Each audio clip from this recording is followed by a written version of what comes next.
La Chambre de commerce de Val-d'Or craint les impacts socio-économiques de la fermeture des classes de francisation pour adultes sur la ville. Ça touche approximativement 280 élèves, donc c'est sûr que en tant que chambre de commerce, tout ce qui est en lien avec les différentes mesures qu'on commence à voir de la part du gouvernement qui viennent restreindre là, la francisation des personnes issues de l'immigration.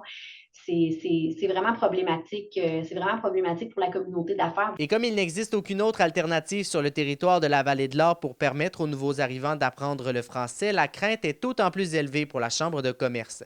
L'impact de cette coupure pourrait-il inciter certaines personnes issues de l'immigration à se rediriger vers les grands centres? Ces gens-là doivent s'enraciner, s'intégrer pour la rétention de ces personnes-là dans les entreprises puis dans notre région ici pour pas que dans quelques années, ces personnes-là s'en aillent dans les grands centres, par exemple. Les entreprises ont fait énormément d'efforts à ce niveau-là.